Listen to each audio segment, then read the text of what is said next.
नमस्कार दोस्तों, जय हिंद।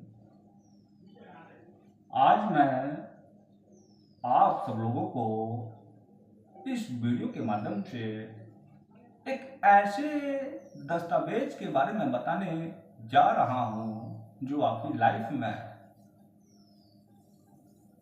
कभी न कभी जरूर काम आएगा। देखते हैं ऐसा कौन सा दस्तावेज है जो इतना खास है। तो उसका नाम है भाई साहब मुख्तारनामा पावर ऑफ अटर्नी, जिसको हिंदी में कहते हैं अधिकार पत्र। ये काम क्या करता है? इसका काम होता है कि प्रिंसिपल की ओर से किसी कार्य को करने के लिए किसी एजेंट को नियुक्त किया जाता है। जैसे मान लीजिए राजेश नाम का एक व्यक्ति है, उसकी प्रॉपर्टी मध्य प्रदेश जिला छतरपुर के अंतर्गत कई एकड़ जमीन डली हुई है और वो बेचना चाहता है और वो बाहर किसी कारणवश दुबई में रहता है। तो ऐसे में क्या करेगा वो राजेश अपने परिवार के यानी खून का रिश्ता यानी अपने परिवार के किसी भी सदस्य को एजेंट के रूप में नियुक्त कर सकता है उस प्रॉपर्टी को बेचने के लिए।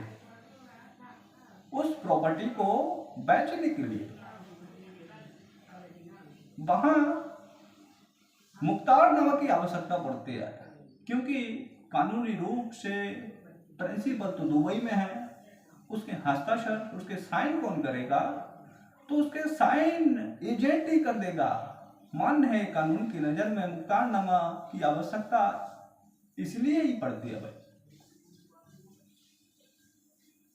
और जो काम एजेंट करेगा वो सारे बात प्रिंसिपल पर होंगे।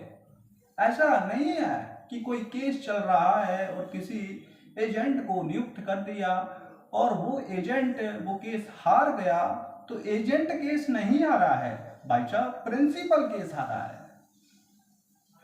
यही है।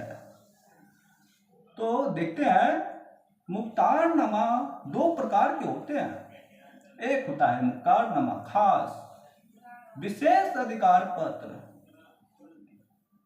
जो किसी एक ही कार्य को करने के लिए किसी एजेंट को प्रिंसिपल की ओर से नियुक्त किया जाता है। भाई इसका नाम ही है खास विशेष अधिकार पत्र, सिर्फ एक ही कार्य के लिए। दूसरा है मुख्तारनामा आम साधारण अधिकार पत्र। इसमें कई सारे कार्य आ जाते हैं। कई सारे कार्यों को करने के लिए प्रिंसिपल की ओर से किसी एजेंट को नियुक्त किया जाता है।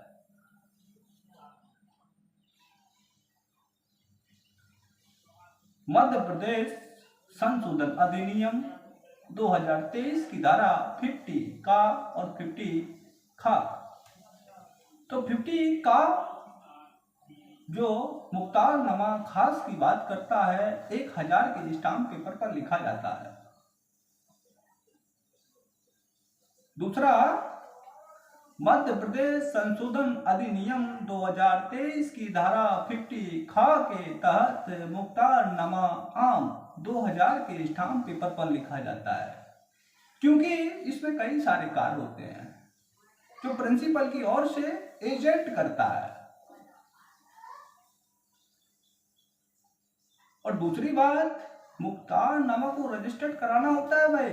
अगर रजिस्टर्ड नहीं कराओगे, नोटरी राइज नहीं कराओगे, तो ये किसी काम का नहीं होता, ये खारिज हो जाएगा, रद्द हो जाएगा, किसी काम का नहीं रहता है। अगर नोटरी राइज या रजिस्टर्ड नहीं करवाया तो रजिस्टर्ड होना बहुत आवश्यक है।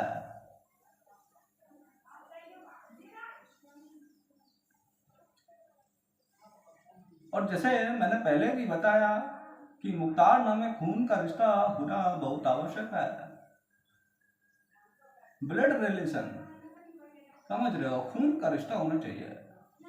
तो मैंने इस वीडियो के माध्यम से आप सब लोगों को मुख्तारनामा के बारे में बताया कि मुख्तारनामा होता क्या है और एक कार्य किस कार्य को करने के लिए मुख्तारनामा की आवश्यकता पड़ती है। Power of attorney, letter of attorney, अधिकार पत्र। तो वीडियो दोस्तों, मैं इस वीडियो से विदा लेता हूं और आप सभी लोगों से मेरा तहे दिल से प्रणाम, अभिनंदन करता हूं।